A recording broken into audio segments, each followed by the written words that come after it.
I'm going to give you 20 grocery shopping hacks that have saved me over $2,000 per year. We're going to go quick. Let's begin. Number one, read the flyers online to know what you're going to buy before you actually go to the store.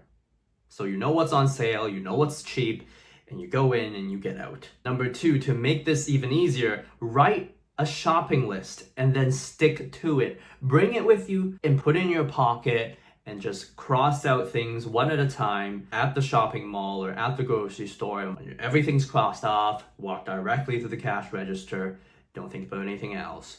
There's nothing that you forgot. There's nothing that, all of a sudden you want. Number three, if there are things you just want to try, buy the smallest unit. Because so often I've bought something like a new brand of peanut butter and I'm like, I don't really like this compared to the old one.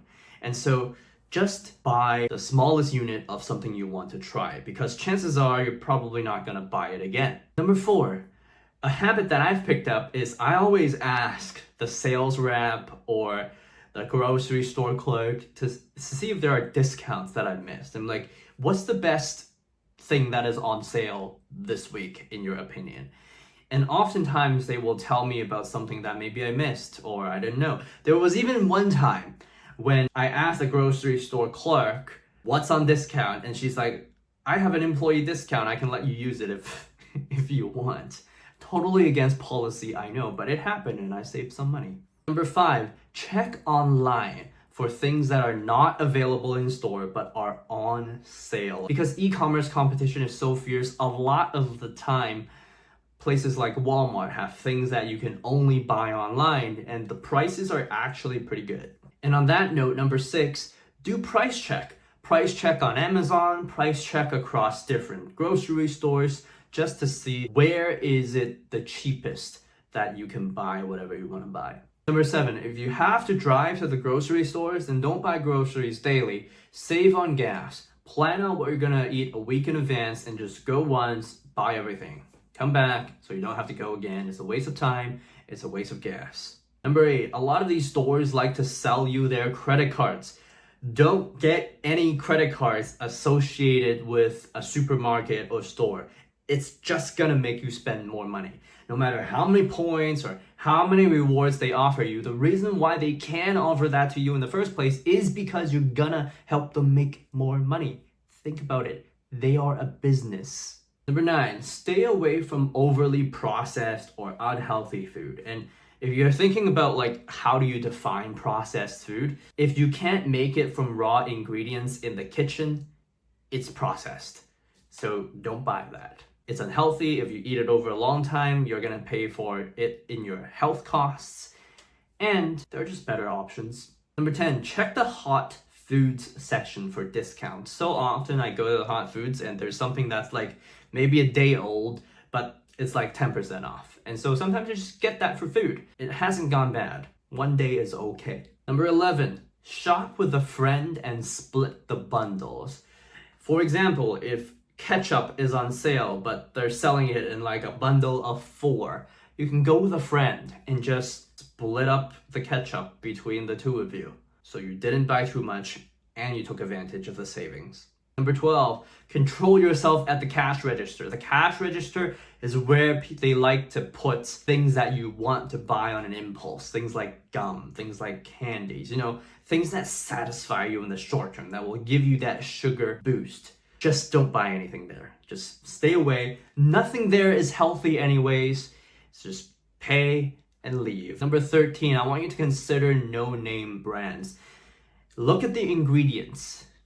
And you'll find that a no-name brand versus some other brand like Kraft or Heinz, for example, the ingredients are relatively the same. And if they are relatively the same and one brand is cheaper, then the more expensive one is more expensive because there's a brand. And you can't eat brand. Number 14, I want you to avoid sections of the supermarket or shopping mall where you know you will spend money you don't need to spend altogether. So for example, every time I went to the supermarket, I would always buy a cold drink. Now I actively, when I go to the supermarket, skip the cold drinks aisle because I don't want to buy something that's high in sugar and unhealthy for me. Just skip it. If you don't see it, you don't have to make decisions. And it wasn't on your list in the first place, so when you see that aisle, don't even turn into it. Number 15, when you buy groceries, just buy groceries. There's a reason why in a large supermarket, there are a bunch of other stores. Sometimes you see McDonald's, sometimes there are glasses stores, sometimes there are haircut salons. Only go grocery shopping, yeah? There is no need for you to walk into any adjacent stores because you didn't plan to do that. Stick to the plan. Go in, get out. Number 16, if you can, don't bring your kids. I mean, I'm a softie. If my kid looks at something and they want it, chances are I'm gonna buy it for them, knowing that I probably shouldn't have bought it for them. And so if you're gonna have to go through that, then don't bring your kid into the supermarket in the first place. Number 17, leave your credit card at home, yeah? So if you've budgeted how much you should spend on groceries because you checked beforehand what you're gonna buy, so you kind of know the ballpark of how much money you'll spend, just bring that in cash, right? Bring $100 to the supermarket. Like if you plan to spend $80, bring 100, right? Go to the supermarket, spend it and get out, right? The maximum you can go over is $20. But if you bring your credit card and the limit on your credit card is tens of thousands of dollars, and it's just so easy to just tap it, then there is literally nothing preventing you from spending more money than you have to. Number 18, this is something I used when I first came to China: walk or take the bus. You only have 2 arms and maybe a backpack. That's all you can carry. And so it really forces you to be efficient with your purchases. Now, obviously, if you're purchasing a week's worth of groceries, then yeah, okay, get a car. But if you don't have that much to buy anyways, save some money, take public transportation. It will really actually force you to only buy the things you really need. And number 19, don't use the shopping cart. Use the basket instead. Why? Because now, every time you pick something up and put it in the basket, it gets heavier. I mean, shopping carts are so easy to push around and so easy to just take stuff off the shelf and put it in there and feel abundant. But with a basket, you realize that you should only put the things you need to put in the basket. Otherwise, it gets too heavy. You are reminded that you shouldn't put things you don't need in the basket. And finally, number 20, this is actually my favorite tip, is to book an appointment for something after your shopping trip. So for example, if you're like, hey, this morning I want to go shopping, but I also need to go to the doctor's. Book a doctor's appointment at 10:30 and then go shopping at 9. So you have to leave by 10 and drive half an hour to the doctor's appointment.